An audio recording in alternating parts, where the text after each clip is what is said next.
This boat is just a high-performance racing machine.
Here's the Swan 48 Bella Luna, docked in Road Town, Tortola in the British Virgin Islands after our 1,500 nautical mile sail from Georgia. We just got here a couple of days ago after a pretty amazing 10-day sail. 1,500 miles in 10 days. This boat is just a high-performance racing machine capable of speeds of 10 knots on a beam reach with about 10 knots of wind. She's so fast. I'm just going to give you a little tour of the deck and interior so you can get to know her a little bit. On the stern here we've got these hydraulic backstays. They both go up to where they connect to the backstay going up to the top of the mast. I'll show you the control for tensioning the hydraulic backstay in the aft cockpit in a minute. But first, you can also see here there's this swim platform that folds out with a swim ladder on it right there. It's kind of neat when it's down. You can just sit on the underside there with your feet in the water. Great for swimming off the boat when you're at anchor. But when it's folded up and into the cockpit, then the helmsman sits on this part, which is also beveled so you can sit on the high side of it when the boat's heeling over. She has a 10-foot draft fin keel, and she is 48 feet on deck. It's interesting, she's got two cockpits, one in the center and then an aft cockpit. The aft cockpit has a helm, and the center cockpit has this grinder for working the two gigantic winches on either side for the jib sheets or the spinnaker sheets. All the way up forward, she's got a 60-pound CQR anchor, which has about 300 feet of chain and then 100 feet of rode after that. Here he's got an electric Lumar windlass. See, I open up this 4-peak locker and grab this control for it. Press the button up for the anchor going up. Press this button down for the anchor going down. Pretty convenient. This 4-peak locker is actually kind of neat because it has a collision bulkhead right there. If the boat were to hit something and get holed up in the bow, then the compartment would fill with water, but the water would be stopped by the collision bulkhead and not get into the rest of the boat and sink it. Right over here, we've got this locker with access to all the chain. We did anchor once, and when we raised anchor, I had to push the growing mountain of chain down so that it wouldn't get clogged up at the top here. We also stored the inflatable roll-up dinghy in here, as well as 6 of these 5-gallon diesel jugs. At sea, we had to top off the tanks with the jugs on deck. And that's a 4-peak locker. This locker is dogged down with a winch handle right here and here. Right here, we've got this enormous high-power spotlight that shines onto the spar and the sails. I'll just do a little view here of the mast. 3 sets of spreaders. It's carbon fiber, as is the boom, and the spinnaker pole, which is right there on the starboard side on the deck. She's got this enormous Harkin roller furler. The furling line for it goes all the way to the aft cockpit, where you can put it on an electric powered winch, which was pretty nice when we had to furl it. Right here we've got a forward hatch over the forward head, and these two hatches here, one over each of the two side cabins. Each of those side cabins has two bunk beds. We've got a Dorade vent and mushroom vent right there.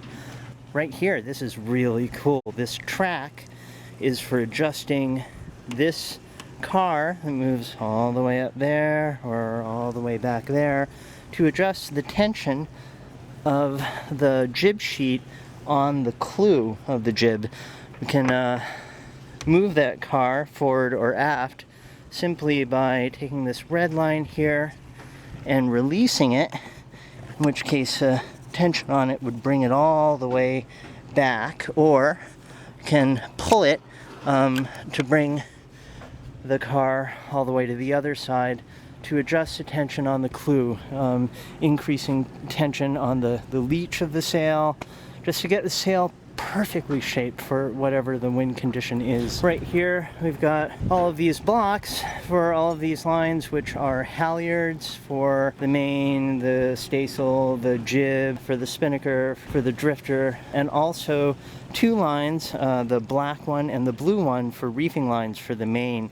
They each go to these winches here and there. There he's got a hydraulic boom vane. It's very cool. Can tighten that thing or loosen it with a hydraulic lever in the aft cockpit. We have instruments on the back of the mast for seeing wind speed and direction, compass heading, and depth. What's nice having these instruments on the mast is that they're at eye level for the helmsman in the aft cockpit.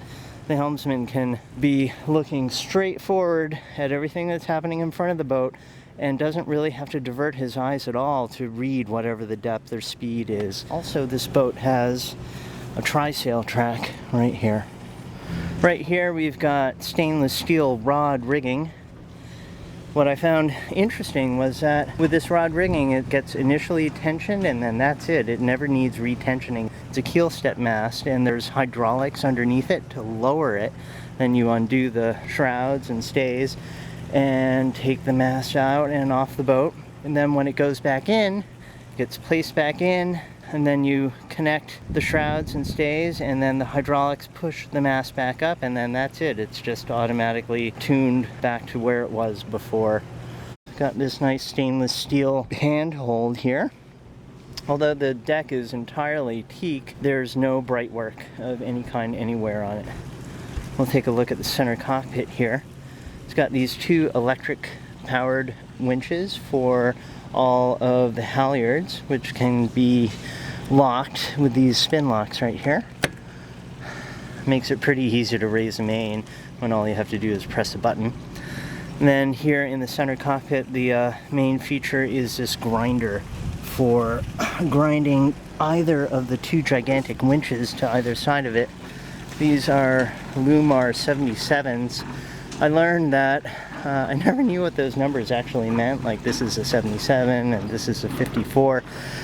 I learned that these numbers mean that for every 1 pound of force you put into the winch, you get that number of pounds of force out of it. So that's what that means.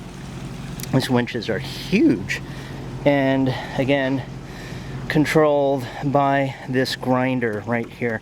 The way it works is you turn this switch to choose either the port side winch or the starboard side winch. These are, I think, primarily used for the jib sheets, and they're self-tailing, so it's set in there with a self-tailer, and then you just grind on this thing with two hands and your full arm strength. You can really spin this thing fast.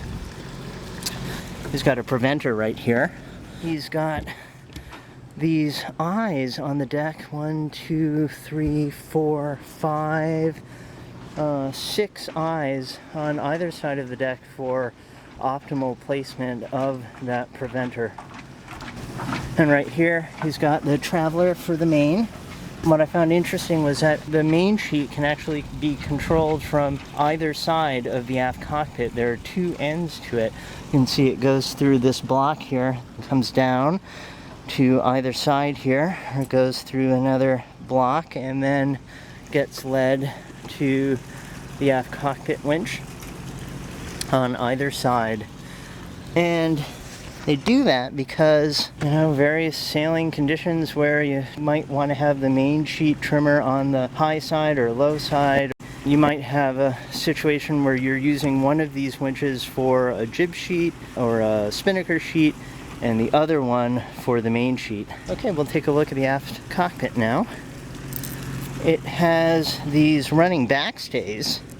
There's one right there, and the other one right over there. So in addition to having the hydraulic main backstay, you've got these two running backstays as well.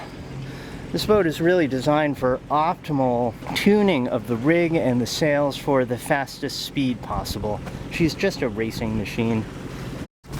It's got these two winches up here on the cabin top, which are only used when the Dodger is taken down.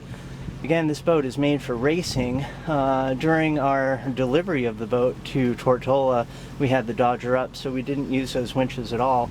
But when the boat is in a race, then both of the Dodgers are down to decrease windage and increase visibility. And during that time, those winches are used for, I believe, the main sheet. I'm not entirely sure, but we didn't use them at all. Instead, we used these electric-powered winches here. This red line is the main sheet on the port side. Or it can be rigged with this blue line, which is the jib sheet on the port side. And again, it's electrically powered just by pressing this button. Makes it really, really easy. Also, when you're furling the jib, it can also be used with the furling line right there. And going over to the other side, there's the matching winch and the button for it. Here's the main sheet, red, and then the jib sheet, blue. I've also got a whole bunch of instruments here for true wind speed, apparent wind speed, depth, apparent wind, and another wind speed and depth instrument. So you can either look here, or you can look at the instruments on the aft side of the mast. Okay. Got a couple of big lockers here. There's one. He's got his life jackets right there. And another one on the other side here, where he's got most of his sheets and extra sheets and anchor lines. And he's also got these enormous blocks. As you can see on the underside, they're threaded and they lock into these places on the deck, which I'll show you in a minute. I'm going to just do that right now. Okay, going back up on deck for a second. Yeah, here's one of them. Here's a place where one of those big blocks can just be plugged in. There's another one right there. We never use those, so I'm not entirely sure under what setup you'd want them there. Okay, going back into the aft cockpit. Got a life sling there and another man overboard retrieval system there. And there's this large blocker in the aft cockpit where you have access to the RAM for the autopilot. At one point, while we were under sail, the autopilot failed. And I took the helm and AJ had to climb down in there. And he topped off the hydraulic fluid on the ram there. It has a leak. Also, we've got these lockers right here. Storage space back in there for oil. And this little freshwater wash down for when you're swimming off the swim platform.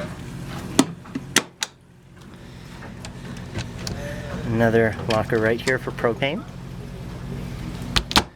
And then this goes down like that, gets It's dogged down with a winch handle there, and then that folds forward and down and into the cockpit so that the other side of that comes down and becomes the seat for the helmsman in the center, and it's beveled. It comes up like this and then goes down like that so that the helmsman can sit on the high side.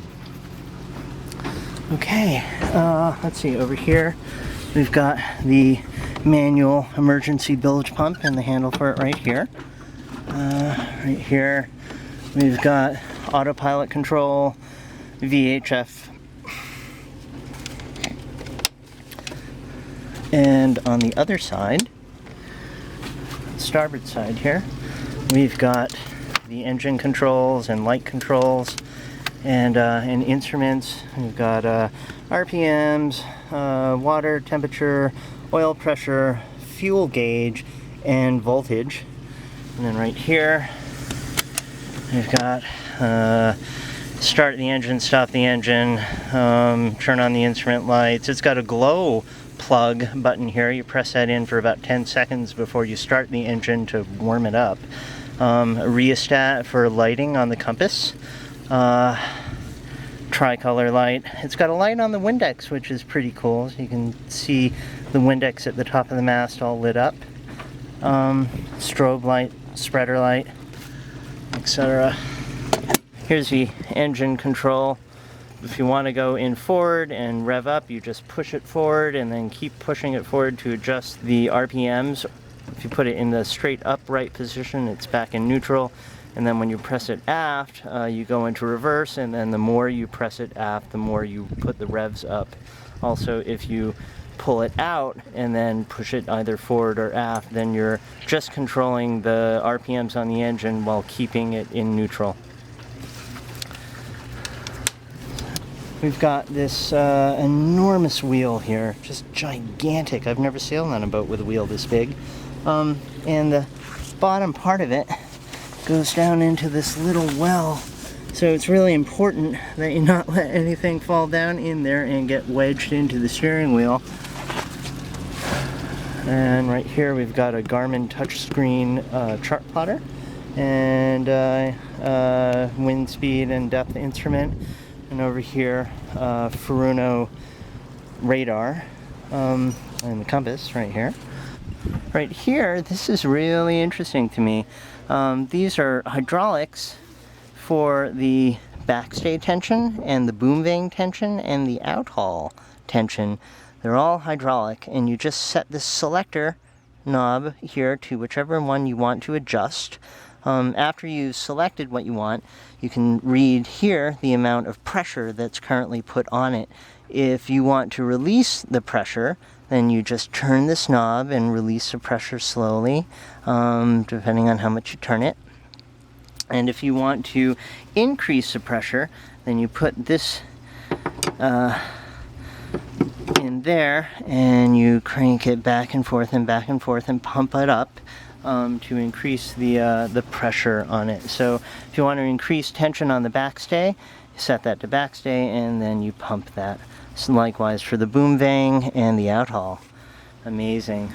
Okay, now we're going to go on a little tour of the interior of Bella Luna, going down the Aft Cockpit companionway.